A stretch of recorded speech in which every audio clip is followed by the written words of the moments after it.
नमस्कार, मैं अंजलि मिश्रा। स्वागत है आप सभी का द न्यूज में। आपको बता दें कि जितने भी एनडीए के घटक दल थे, जो भी साथ आए, उन सभी को मंत्रालय बांट दिए गए और सभी ने आज अपनी जिम्मेदारियां भी संभालनी शुरू कर दी है। अपने अपने ऑफिस में भी गए हैं। जिसे जो भी मंत्रालय मिला उसका कार्यभार उन्होंने आज से संभाल लिया है।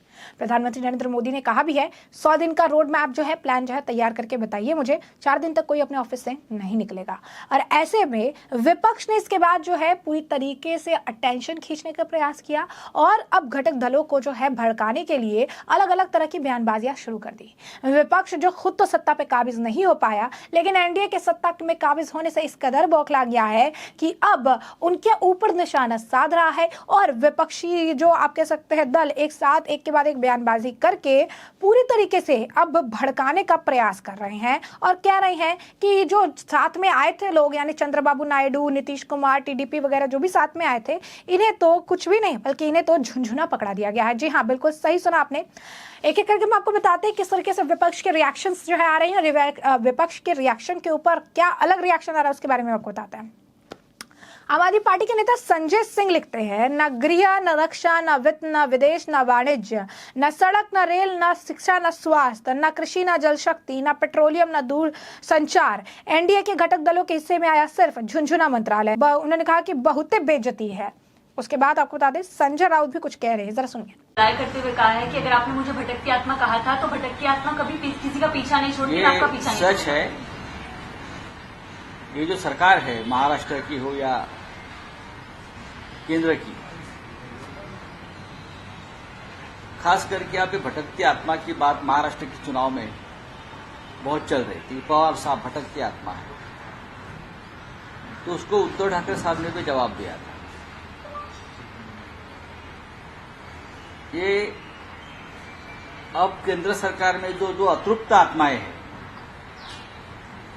अतृप्त आत्माएं तो चंद्रबाबू नायडू और नीतीश कुमार जी, पहले आप उस अतृप्त आत्मा के समाधान करो। और जैसे पवार साहब ने कहा, भटकते आत्मा किसी का पीछा नहीं छोड़े, ये सच है। जब तक नरेंद्र मोदी को, प्रधानमंत्री जी को उनके पद से हम नीचे नहीं उतारेंगे, तब तक ये आत्माएं जो है हमारी, वो शांत नहीं रहेगी। सबसे पहले नरेंद्र मोदी को शांति करनी चाहिए जो अतृप्त आत्मा हो। जिस प्रकार से कैबिनेट का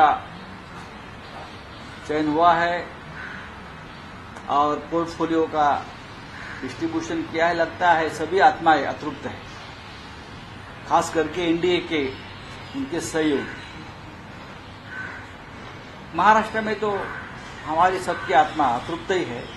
जब तक आपको सत्ता से नीचे नहीं खींचेंगे या महाराष्ट्र में सरकार नहीं बनाएंगे, तब तक हमारी आत्मा यहाँ भटकते ही रहेंगे।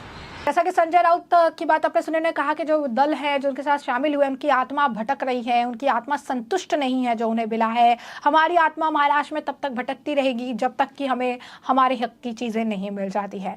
तो वहीं तेजस्वी यादव का भी कुछ इसी तरीके का सिमिलर बयान देखने के लिए मिला। तेजस्वी यादव भी जो है कुछ इसी तरीके के मिजाज में नजर आए। कहते हैं कि प्रधानमंत्री जी समस्त केंद्रीय मंत्रिमंडल के नवनियुक्त सदस्यों को शुभकामनाएं। बिहार इस बार निर्णायक भूमिका में है। मोदी जी ने 10 वर्ष पूर्व के वादा अनुसार झारखंड बंटवारे के बाद सन 2002 के हमारे दल की पुरानी मांग तथा अधिकार रैलियों के माध्यम और अभी 2 महीने पूर्व तक सीएम नीतीश जी की केंद्र सरकार में निरंतर डिमांड के मद्देनजर बिहार को विशेष राज्य का दर्जा और विशेष पैकेज का हम बिहार वासियों को इंतजार रहेगा।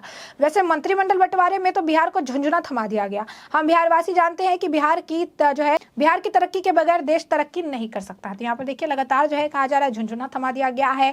ये झुंझुना जो है इन्होंने दे दिया है, इसी तरीके से बयान दे रहे हैं। लेकिन अब प्रतिक्रियाएं देखने के लिए मिल रही है। अब जो है संजय सिंह के जवाब, संजय सिंह के जो बयान है, वहां पर इसे अगर आप कहेंगे अलग तरीके से दिखाने का प्रयास किया जा रहा है, जिस तरीके से चीजें कही जा रही है। तो संजय सिंह के बयान पर चिराग पासवान ने भी उन्हें मुंहतोड़ जवाब दिया है। के नेता मलूक ने भी जो है इस मामले पर जवाब दिया है। मलूक नागर ने भी काफी कुछ कहा है। क्या कहा है एक करके विस्तार से जानते हैं। चिराग पासवान जी कहते हैं कोई भी मिनिस्ट्री बड़ा या छोटा नहीं होता है, सिर्फ काम जो है मायने रखता है और काम ही सबसे बड़ा होता है। मुझे बहुत खुशी है और मैं बहुत संतुष्ट हूँ कि मुझे प्राइम मिनिस्टर द्वारा जो भी जिम्मेदारी दी गई है मैं उस जिम्मेदारी का पूरा पालन करूंगा और इस जिम्मेदारी को पूरी तरीके से मैं एक बहुत बड़ी जिम्मेदारी मानता हूं और मैं इस जिम्मेदारी को पूरी तरीके से उठाकर आगे तक ले चलूंगा। जो लोग भी इस चीज को कह रही हैं वो कुछ दिन रुक जाए और जब 100 दिन का रोड मैप देखेंगे, जब वो काम देखेंगे तो उनका मुंह बंद हो जाएगा। विपक्ष का काम ही है इस तरीके के बयानबाजी देना। और क्या कुछ कह रहे हैं चिराग पासवान जी भी, जरा सुनिए। Well, I have said this repeatedly that it's not about the ministry, it's about the minister.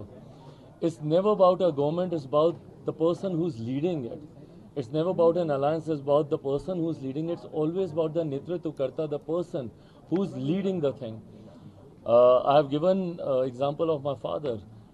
जो जिम्मेदारी जिस विभाग की उनको दी गई, जिस तरीके से उन्होंने उस विभाग में कार्य करके उस विभाग की पहचान बनाने का काम किया, मुझे लगता है हम जितने भी सहयोगी हैं, जो जिम्मेदारी हम लोगों को दी गई है, महत्वपूर्ण विभागों की जिम्मेदारी है और ख़ास तौर पर अगर आप उसका जुड़ाव देश के गरीब वर्ग से अगर आप देखें, फूड प्रोसेसिंग का मैंने जिक्र किया, किसानों की जब आय को दुगना करने की हम लोग सोच रखते हैं, जब किसानों को मुख्य धारा के साथ जोड़ने की हम लोग बात करते हैं, कृषि प्रधान प्रदेश है, ऐसे में आप मेरे विजन में भी देखेंगे मैंने हमेशा प्रोसेसिंग यूनिट्स की बात की। मैंने हाजीपुर से मैं प्रतिनिधित्व करता हूं, मैंने हमेशा कहा हाजीपुर का केला है वो डाउन साउथ जाकर केले के चिप्स बनते हैं, बट वहाँ पे ऐसे यूनिट्स नहीं हैं। अगर ये यूनिट्स वहाँ पर लग जाएं, जिस प्रदेश से मैं आता हूँ मखाना आज की तारीख में देश में नहीं दुनिया में उसकी मांग है, ऐसे में अगर उसके प्रोसेसिंग यूनिट्स वहीं पर लग जाएं जहाँ पे किसान उसका उत्पादन करते हैं तो उनके हाथ में ज़्यादा दाम आएगा।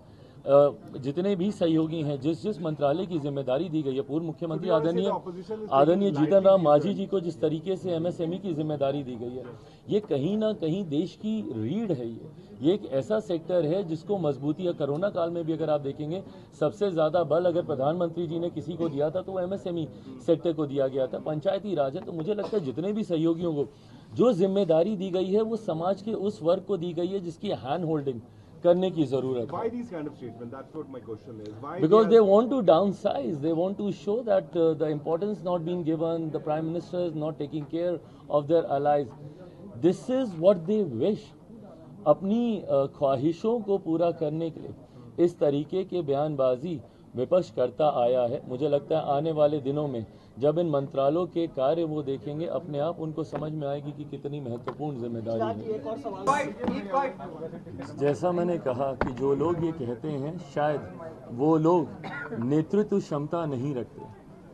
मैंने हमेशा इस बात को कहा है कि कोई मंत्रालय की वजह से नहीं, उसको संभाल कौन रहा है, वो मंत्री कौन है, कैसा है, उनका सोच, उनकी विजन।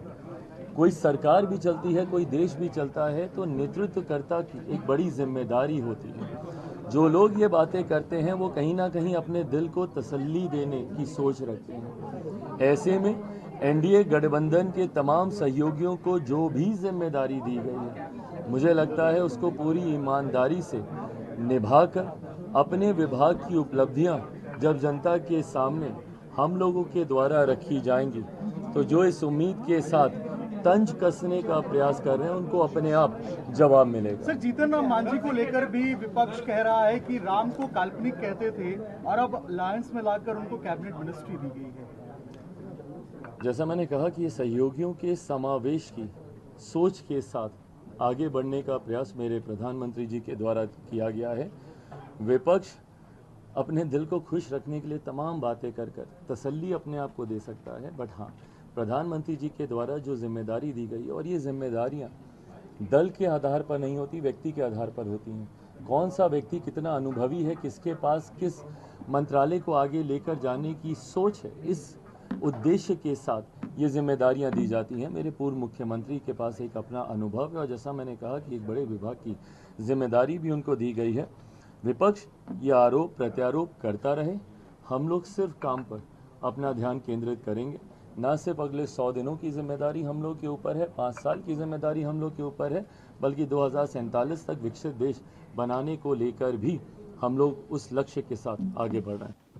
तो जैसा कि आपने चिराग पासवान जी को सुना, तो वहीं अब आपको बता दें कि आरएलडी के नेता मलुक नगर ने भी बहुत, अगर आप कहेंगे कि सही तरीके से, संजय सिंह को मुंहतोड़ जवाब दिया है। क्या कुछ कहना है मलुक नगर का, जरा एक बार सुन लीजिए।